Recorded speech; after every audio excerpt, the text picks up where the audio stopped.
اعوذ باللہ من الشیطان الرجیم بسم اللہ الرحمن الرحیم اللہم صلی علی سیدنا مولانا محمد وآل محمد. السلام علیکم ورحمۃ اللہ وبرکاتہ. کل ہم نے 3 اور 4 محرم کے مناسبت سے ایک سیشن کیا تھا جس میں ہم نے کیا سیکھا تھا؟ استقامت اور fear over faith over fear, یعنی ایمان جو ہے وہ خوف کے غالب آنا، اور سکینت کی کیفیت. تو آج 5 محرم کے حوالے سے ہم دیکھتے ہیں کہ اس میں ہمارے لیے کیا سبق ہے. تو جب 5 محرم والے دن جو ہے تو یہ ایک ایسا دن ہے جب کربلا کے میدان میں دشمن کی تعداد بھی جو ہے نا وہ بڑھی. تو پہلے جیسے 4 محرم تک تو 4000 تھے، اور پھر وہ بڑھ کے جو ہے وہ 6000 ہو گئے. تو اس طرح جو ہے وہ لشکر جو ہے یزیدی لشکر جو ہے وہ کیا کر رہا تھا، نفسیاتی دباؤ جو ہے وہ بڑھانے کی رہا تھا کہ کسی طرح سے بھی جو ہے وہ لے لی جائے، کیا نام ہے، بیعت لے لی جائے. لیکن وفا کی روشنی میں چمکنے والے جو ہیں ان کی استقامت میں جو ہے نا وہ کوئی کمی نہیں آئی. اور جو رفقا تھے حضرت امام حسین کے، وہ انہوں نے ان کا ساتھ نہیں چھوڑا، بلکہ 5 محرم کو جو ہے وہ کچھ جو لوگ جو تھے کوفے والے، وہ کچھ لوگ جو کوفے کے افراد تھے جنہوں نے حضرت امام حسین رضی اللہ عنہ کو خط لکھے تھے، انہیں 5 محرم والے دن شرمندگی ہوئی اور کہ ہم نے ان کا ساتھ چھوڑ دیا. تو انہوں نے توبہ کی اور حقیقی ندامت کے ساتھ وہ واپس آئے.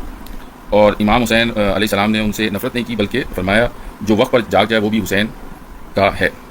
تو اس میں ہمیں کیا سبق ملتا ہے کہ سچائی کی طرف لوٹنا جو ہے دیر سے ہو، لیکن اگر خلوص سے ہو تو توبہ جو ہے نا وہ قبول ہو جاتی ہے، اور اس کی معافی کو جو ہے وہ قبول کر لینا چاہیے، جیسے حضرت امام حسین علیہ السلام نے کیا. تو پھر جو ہے ایک تو تعداد بڑھا دی ہیں، 4000 سے 5000 6000 ہو گئی. اور پھر شمر جیسے سخت گیر اور بے رحم اور ظالم سردار کو بھی جو ہے نا وہ کوفے روانہ کر دیا گیا، اور وہ کوفے میں داخل ہو چکا تھا. اور ابن زیاد اور یزید نے سختی سے حکم دیا کہ امام حسین کو بیعت پر مجبور کیا جائے، چاہے سختی کیوں نہ کرنی پڑے. تو اس کے لیے انہوں نے کیا کیا کہ اس شریر جو لشکر تھا اس نے فرات کے کنارے پہرا لگا دیا. پانی کا ایک قطرہ بھی حسینی خیموں کی تک نہ پہنچنے پائے. امام حسین علیہ السلام کے بچوں کی پیاس اہل بیت کے ذاتیات کے دل کو چیر رہی تھی، لیکن صبر اور سکوت کا دامن ہاتھ سے نہ چھوڑا گیا. اب آپ دیکھیے یہ معمولی بات نہیں ہے، مطلب خوف، جیسے کل ہم نے ذکر کیا تھا کہ ایمان جو ہے نا وہ خوف پہ غالب. پھر ساتھ میں شروع میں جیسے ان کے ساتھ خواتین بھی ہے، بچے بھی، تو بڑے جو ہے نا وہ خواتین کا جب معاملہ آتا ہے، گھر کی بچوں کا معاملہ آتا ہے، تو وہ قدم ڈگمگا جاتے ہیں، کیونکہ ان کا تو پتہ ہی نہیں لگ رہا تھا نا یہ کسی حد تک بھی جا سکتے ہیں، کیونکہ یہ کلمہ گو تھے اور وہاں اذان بھی ہوتی تھی، لیکن گمراہ تھے، ظاہر سی بات ہے. ان کو نظر ہی نہیں آ رہا کہ جس اذان پہ وہ حضرت محمد صلی اللہ علیہ وسلم کی رسالت کی گواہی دیتے ہیں انہی کے نواسے تو سامنے ہیں اینی وے. لیکن انہوں نے پھر ایک تو تعداد فوج کی بڑھا دی، پھر انہوں نے پانی جو ہے نا اس پہ پہرا لگا دیا. اور تو وہ صبر آپ دیکھیں، صبر دیکھیں، توکل دیکھیں، اور اس سکینت کی کیفیت دیکھیں. تو یہ ایک دن میں نہیں آتی، اس کے لیے نا مسلسل مشقت کرنی پڑتی ہے بچپن سے. آپ کے گھر کا ماحول کیا ہے، کیا چیزیں ہیں. تو اہل بیت اطہار جو ہے نا وہ ان کے لیے جیسے قرآن میں جی فرمایا گیا کہ اللہ تعالیٰ نے فرمایا کہ جی ہم چاہتے ہیں کہ جو ہے نا وہ آپ کے گھر والوں کو پاک کرنا چاہتے ہیں. تو یہ تو مشقت جو ہے نا یہ ان کی تھی، مطلب اس کی ٹریننگ ان کو بچپن سے دی جا رہی تھی، اور ان کے دل جو ہے وہ ایمان سے اور عمل صالح سے، تقویٰ سے جو ہے وہ بھرے ہوئے تھے. تو جس کی وجہ سے ان کے قدم جو ہے نا وہ اللہ تعالیٰ نے کیا رکھے، ثابت قدم رکھے، اور اللہ کی مدد بھی تھی جس سے وہ اپنے نیک بندوں کو جو ہے نا وہ رکھتا ہے. جیسے قرآن میں ہے نا، کون سی آیت ہے وہ جس میں اللہ تعالیٰ فرماتے ہیں، اس کا اردو مفہوم یہ ہے کہ ابھی بھی میرے ذہن میں نہیں آ رہی، کہ قالوا ربنا اللہ، جنہوں نے کہا ہمارا، ثم استقاموا تتنزل علیہم الملائکہ. جو لوگ کہتے ہیں کہ رب اللہ ہمارا رب ہے، اور وہ تو اللہ تعالیٰ جو ہے اس پہ قائم رہتے ہیں، تو اللہ ان پر فرشتے نازل کرتے ہیں، اور وہ ان کو بشارت دیتے ہیں کہ ہم دنیا کی زندگی میں تمہارے وہ ہیں مددگار ہیں، اور آخرت میں تو ہیں ہی ہیں. تو اس دوران میں حضرت امام حسین علیہ السلام کا کیا معمول تھا؟ ان کا معمول یہ تھا کہ ایک تو وہ ان کو گاہے جو وہ بتا رہے تھے اپنی رشتے کے بارے میں، بتا رہے کہ دیکھو میرا رشتہ کیا ہے رسول اللہ صلی اللہ علیہ وسلم کے ساتھ، اور یہ ظلم مت کرو، اور یہ جو ہے، لیکن ان پر اثر نہیں ہو رہا تھا کسی چیز کا. تو حضرت امام حسین علیہ السلام کی راتیں جو ہے وہ قصے میں گزرتی تھی، ذکر الہی، تلاوت کلام پاک، اور سجدوں میں گزرتی تھی، اور خیموں میں صبر، سکوت اور اطمینان تھا. ٹھیک ہے نا، یہ اللہ کی طرف سے کیا تھی، ایک طرح سے اللہ کی طرف سے رحمت تھی. اور کل بھی ہم نے پڑھا تھا جیسے بدر کے واقعے میں جو ہم نے پڑھا تھا نا، کہ وہ کون سی آیت تھی کہ جب سورہ انفال کی آیت نمبر 11، جب اللہ نے تمہیں نیند کی کیفیت میں ڈھانپ دیا جو اس کی طرف سے امن و سکون تھا. ٹھیک ہے، یعنی ان پہ غنودگی آ گئی. تو اسی طرح کی کچھ کیفیت جو ہے وہ ان مجاہدین کی بھی تھی جو 72 حضرت امام حسین علیہ السلام کے ساتھ تھے. وہ بھی اپنے خیموں میں صبر و سکوت اور اطمینان ان پر تھا، کیونکہ وہ جانتے تھے کہ وہ کس راہ پر کھڑے ہیں. ٹھیک ہے، تو دشمن کے لشکر کو دیکھ کر ہمیں کیا سبق ملتا ہے کہ ہمیں پریشان نہیں ہونا چاہیے، بلکہ اپنے رب پر بھروسہ کرنا چاہیے. تو یہ جو پریشان نہیں ہونا چاہیے، اللہ پہ بھروسہ کرنا چاہیے، یہ والی کیفیت کب ہوگی؟ جب ہماری زندگی جو ہے نا ایمان کی گزرے گی، اور ہم نے اس پہ اپنے آپ پر محنت کی ہوگی. ہے نا اپنے ایمان کو اسٹرانگ کیا ہوگا، ٹھیک ہے نا. تو ذکر، فکر، تلاوت، عبادت، ریاضت میں ہم نے وہ وقت گزارا ہوگا، حلال رزق، ظاہر سی بات ہے کہ وہ، کیونکہ مومن کی ایک نشانی یہ بتائی گئی ہے کہ وہ اس کو ان کو آپ دیکھو گے کہ وہ زمین میں سرگرداں ہیں، یا تو وہ حلال رزق تلاش کر رہے ہوں گے، کیونکہ ظاہر سی بات ہے ہمارے ساتھ جسم لگا ہوا، پیٹ لگا ہوا، اس کی کچھ ضروریات ہیں، یا پھر آپ دیکھو گے کہ وہ اس کے ساتھ وہ اللہ کے ذکر، فکر، سجدہ، سجود میں اللہ کی یاد میں لگے ہوئے، غور و فکر میں لگے ہوئے.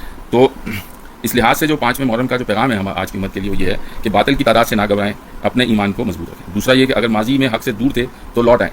حسین علیہ السلام آج بھی مطلب اب بھی قبول کر لیں گے. تو جیسے کہ وہ کوفے کے لوگوں کو ندامت ہوئی اور وہ رسول اللہ کے پاس آ گئے اور انہوں نے معافی مانگ لی، اور مطلب توبہ میں دیر نہیں کرنی چاہیے. جیسی ریلائز ہو جائے نا کہ ہم غلط راستے پہ ہیں تو فوراً توبہ مانگ لینی چاہیے. حق پر ڈٹنے والوں کو آزمائش آتی ہے، یہ بھی ہے، مگر ان کے رب کی مدد بھی آتی ہے، وہ مدد کی صورت میں آتی ہے. دیکھیں، حق و باطل کی جب جنگ ہو نا تو حدیث میں ہمیں بات ملتی ہے کہ میدان جنگ سے بھاگنا جو ہے نا وہ بہت بڑا گناہ ہے، ٹھیک ہے نا. تو یا تو آدمی شہید ہو جائے، مطلب یا تو آپ کو فتح ملے گی یا پھر آپ کو شہادت ملے گی، ٹھیک ہے نا. تو ثابت قدم رہنے کے لیے جو ہے وہ دل میں مضبوط ایمان ہونا چاہیے، اور اس کے لیے محنت کرنی پڑتی ہے. تو اس کے لیے پھر ہمیں سیرت پڑھنی پڑے گی، حضرت محمد صلی اللہ علیہ وسلم کی سیرت پڑھنی پڑے گی، اہل بیت کی سیرت پڑھنی پڑے گی، صحابہ کی پڑھنی پڑے گی کہ بھئی انہوں نے، اور غور و فکر کرنا پڑے گا قرآن پہ، اور پھر ہمیں اس پر عمل کرنا پڑے گا. اور پھر خود بخود ہی اللہ تعالیٰ جو ہے نا وہ ہر آدمی کو اس کے مزاج کے حساب سے، اس کی طاقت کے حساب سے وہ راستہ دکھا دیتے ہیں کہ بھئی استقامت والا راستہ. اور چوتھی بات ہمیں اس میں ہوتا ہے خاموش تماشائی بننے کے بجائے ہمیں جو ہے نا وہ حق کا ساتھ دینا چاہیے.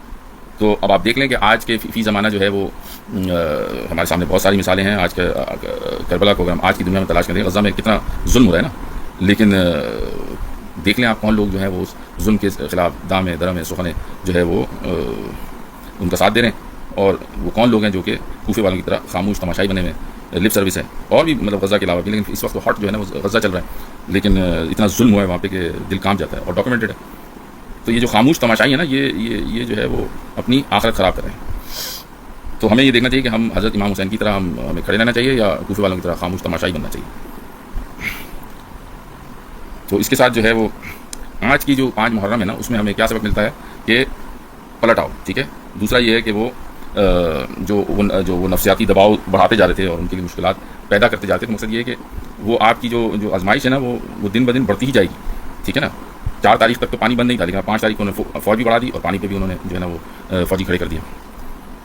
تو اس چیز کے لیے، اس آزمائش کے لیے اللہ سے خیر پناہ مانگنی چاہیے، لیکن مومن کو جو ہے نا وہ ہر آزمائش کے لیے تیار رہنا چاہیے، ٹھیک ہے نا. دنیا سے اپنا حصہ ضرور لیں، but not at the cost of آخرت کی مطلب بیچ کے جو ہے نا دنیا کے فائدے نہ سمیٹیں.